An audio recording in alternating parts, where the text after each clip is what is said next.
नमस्कार, मैं मोहम्मद आसिफ। नेशनल समाचार में आप सबका स्वागत है। नेशनल समाचार में आज बात करने वाले हैं पश्चिम बंगाल की जो लड़ाई है भारतीय जनता पार्टी के लिए कितनी बड़ी है।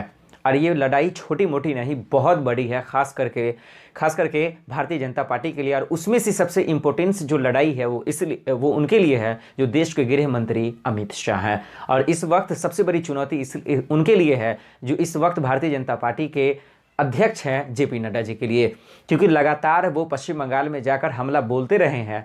और इस वक्त इसलिए लड़ाई बड़ी हो गई है क्योंकि अमित शाह ने ये ऐलान किया है कि महीने में हफ्ते में 1 से 2 बार पश्चिम बंगाल जाएंगे और वहाँ के लोगों को संबोधित करेंगे और नई नई रणनीतियाँ अपने कार्यकर्ताओं के साथ मिलकर बनाएंगे।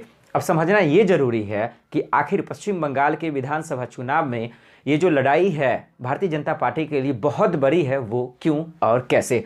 इसको समझने के लिए आपको लोकसभा चुनाव में आना पड़ेगा और आपको ये समझना होगा कि पश्चिम बंगाल में ममता बनर्जी का जो गढ़ है, उनका जो पकड़ है, वो ख़तरनाक है। और वो इसलिए ख़तरनाक है क्योंकि वहाँ ज़्यादातर पार्टियाँ नहीं हैं, ना तो टीएमसी के साथ है और न ही भारतीय जनता पार्टी के साथ। इसलिए उनके लिए चुनौतियाँ कम हैं ममता बनर्जी के लिए, लेकिन भारतीय जनता पार्टी के लिए जो चुनौती है, ये लड़ाई है, वो इसलिए बहुत बड़ी है क्योंकि लोकसभा चुनाव में उन्होंने अच्छा प्रदर्शन किया है, लेकिन इसके बावजूद विधानसभा चुनाव में ये लड़ाई बड़ी इसलिए हो जाती है क्योंकि पश्चिम बंगाल के विधानसभा चुनाव में ही नहीं, देश के किसी भी राज्य में जब विधानसभा चुनाव होते हैं तो विधानसभा चुनाव के जो मुद्दे होते हैं वो वहाँ से लोगों के जुड़े हुए होते हैं। जो वहाँ के स्थानीय लोग हैं, जो वहाँ की निजी मुद्दे हैं, जो हकीकत के मुद्दे हैं, जो लोगों से जुड़े हुए डेली के मुद्दे हैं, उन पे बातें ज़्यादा होती हैं, जिसमें भारतीय जनता पार्टी बहुत कमज़ोर साबित होती है।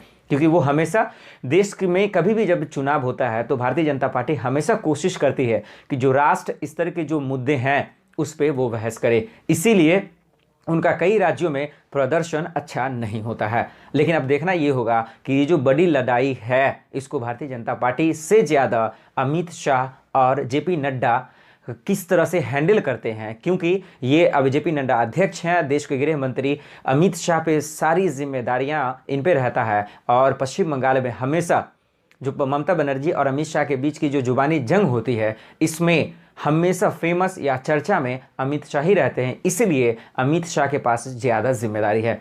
लेकिन अब इस लड़ाई के लिए रणनीतियाँ कैसे बनाते हैं भारतीय जनता पार्टी, ये तो जिम्मेदारी है ही। इसके साथ साथ टीएमसी की तरफ से जितने भी मंत्री इस्तीफा दे रहे हैं, इसका भी फ़ायदा भारतीय जनता पार्टी को मिलेगा। तो उनकी जो ये बड़ी लड़ाई है उसमें थोड़ा मदद मिल सकता है।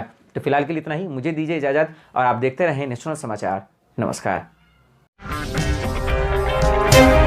अगर आपको हमारा वीडियो पसंद आया हो तो इसे लाइक करें, हमारे चैनल को सब्सक्राइब करें और हाँ, बेल आइकन दबाना ना भूलें ताकि आप तक हमारे वीडियो की नोटिफिकेशन पहुंचती रहे। आप अपना सुझाव हमें कमेंट बॉक्स में दे सकते हैं। हमारे साथ जुड़ने के लिए